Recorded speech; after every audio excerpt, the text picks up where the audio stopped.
Class के छूटने के तुरंत बाद क्या देखना जरूरी है? मोबाइल देखना बहुत जरूरी है? ऐसा हो सकता है कि भाई मोबाइल को बिल्कुल भी, एक विद्यार्थी ऐसा सोच सकता है कि मैं 6 घंटे मोबाइल नहीं देखूंगा, 8 घंटे मोबाइल नहीं देखूंगा।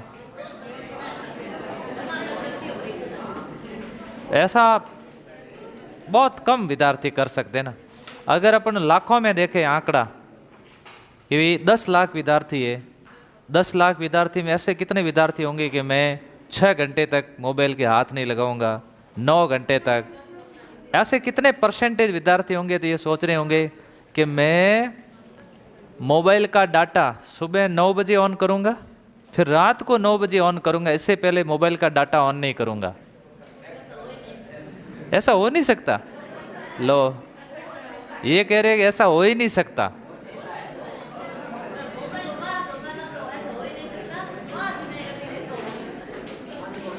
तो मेरी बात सुनो, जब मोबाइल इतना अपने दिमाग में घुस चुका है, इतनी चीजें अगर अपने किताबें, सिलेबस, ये चीजें हो तो कितना मजा है। डिस्टर्ब कर रहा है नहीं कर रहा है? आप देखो, मेरी बात सुनो, हम लोग पढ़ाते हैं ना, तो हम लोग पढ़ाते पढ़ाते क्लास के अंदर कई बार मोबाइल चेक करते हैं। क्यों करते हैं? क्योंकि हम लोगों को ऐसा लगता है कि आप लिख रहे हो, फ्री बैठे क्या करें, देखते हैं व्हाट्सएप में की चले है, कह मैसेज आयो है, फेसबुक पे क्या हो रहा है, रील किसकी अपलोड हुई है। देखो, ये हम लोगों पे आप तुलना मत करना, क्योंकि हम लोग तो देखो सक्सेस लोग हैं। आप लोग अभी तक सक्सेस नहीं हो, आप अभी तक बेरोजगार हो। आपको बार बार ध्यान इधर नहीं देना चाहिए मोबाइल की तरफ, आपका बार बार ध्यान किसकी तरह होना चाहिए? कॉपी की तरह, किताब की तरह। अति इतना नहीं को, इतना तो करो, मेरी बात सुन, मान के आप लोग 3 बजे क्लास में आते हो, तब से लेकर के जब तक क्लास छूटे नहीं तब तक मोबाइल को नहीं देखोगे और मोबाइल को साइलेंट रखोगे। ऐसा हो सकता है? तो उस समय क्या होगा, अपना पूरा पूरा ध्यान 3-4 घंटे पूरा ध्यान किस पे रहेगा? पढ़ाई पे रहेगा। ऐसा करना चाहिए। दूसरा क्या करना है, जब भी आप रात को पढ़ने बैठो ना, तब आपको मोबाइल को साइलेंट करके कहीं, मैं कैसे करता था, मैं जब पढ़ता था ना, मोबाइल को साइलेंट करके जेब में डाल देता था, शर्ट टंगा होता था उसके जेब में डाल देता। फिर कोई कॉल आया तो अपने को पता नहीं चलता था। फिर पढ़ते पढ़ते पढ़ते फिर देखता था 2 घंटे बाद, 3 घंटे में मोबाइल निकाल करके किसका कॉल आया, देखता था ये तो कोई मतलब नहीं है, वापस डाल देता, फिर वापस पढ़ने बैठ जाता था। तो मेरे कई दोस्त थे, वो क्या करते थे, मोबाइल पास में रखते थे और नोटिफिकेशन ऑन रखते थे।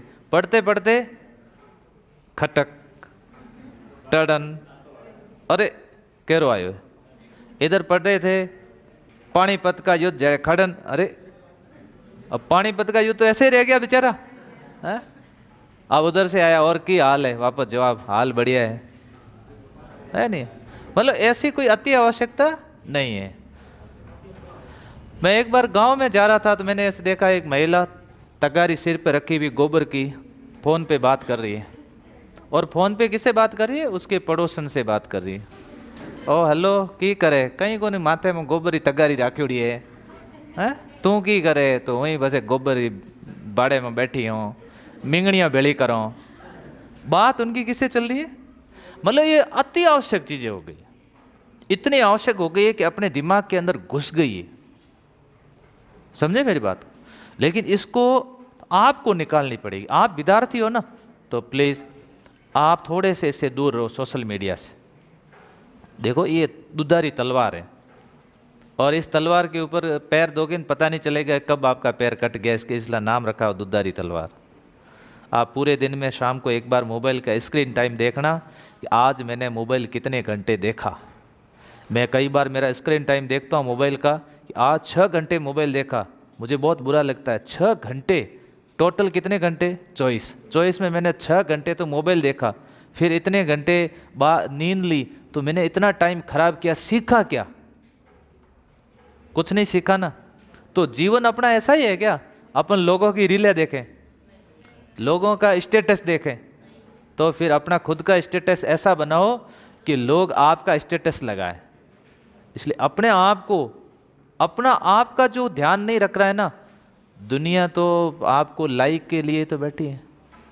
दुनिया को तो आपका लाइक और कमेंट चाहिए, चाहिए नहीं चाहिए? अपने को किसी को लाइक करना ना किसी को कमेंट करना। कि लाइक करेंगे तो दुनिया हमें करेगी। बदल जाओगे आप, अच्छे बन जाओगे। अभी जैसे आप हो छोटे छोटे से, कोई थके हुए से, है ना, जब आपकी नौकरी लगेगी ना, आपका चेहरा, रौनक आ जाएगी आपके चेहरे पे, है ना। रौनक क्रीम लगाने से आती है, अंदर से आती है? अंदर से रौनक आती है। बाहर से क्रीम लगाने से आती है तो भैंस के लगा देते हैं, रौनक आएगी क्या? भाई फेयर एंड लवली आप भैंस के लगा दो, रौनक आएगी? नहीं आएगी ना। रौनक अंदर से आती है। तो हम जब जब नौकरी लगी, पैसा आया, लोग कहते देख लो प्रेम जी रे पैसों बढ़ियो, देख लो हेल्थ भी हो गई, चेहरे पे देखो कितनी रौनक है। तो ये चमक बाद में आती है। तो चमक आपके भी आएगी। और हमारा तो चेहरा तो इतना था, ऐसा था। पड़ोसी तो देखो ऐसा है, पड़ोसी, आप तो पड़ोसी की, आप तो, अरे आप पड़ोसी की बात कर रहे हो, घर में ही ईर्ष्या है। पड़ोसी की बातें छोड़ो। आपका सिलेक्शन हो गया ना, आपकी सगी बहन को अच्छा नहीं लगेगा। पड़ोसी की बातें तो आप भूल जाओ। सगी बहन, उसको भी ऐसा लगेगा। दो बहनें तैयारी कर रही होती है ना, दोनों में ईर्ष्या होती है। एक रो सिलेक्शन है, दूसरे रो मोंड उतरे रो, उसका मारो हुए को नहीं, ये रो। ऐसा कई बार होता है। दोस्त, तीन दोस्त एक साथ रूम में तैयारी कर रहे, एक का सिलेक्शन होता है तो दोनों को खुशी होगी या दुख होगा? दोनों का नहीं हुआ ना, वो सोचेंगे यार ये रो नहीं हुआ तो ठीक रहा, ये हमारे से आगे कैसे निकल गया। इसीलिए अच्छे लोगों की संगत में रहोगे तो अच्छे बनोगे। बेरोजगार की, चार बेरोजगार की संगत में रहोगे तो पांचवें बेरोजगार आप। चार अमीर की संगत में रहोगे तो पांचवें अमीर आप। चार अच्छे की संगत में रहोगे तो पांचवें अच्छे आप। चार बुरे की संगत में रहोगे तो पांचवें बुरे आप। संगत का इतना विद्यार्थी पर असर पड़ता है। इसलिए हमें अच्छे के पास, अच्छी संगत के अंदर रहना है।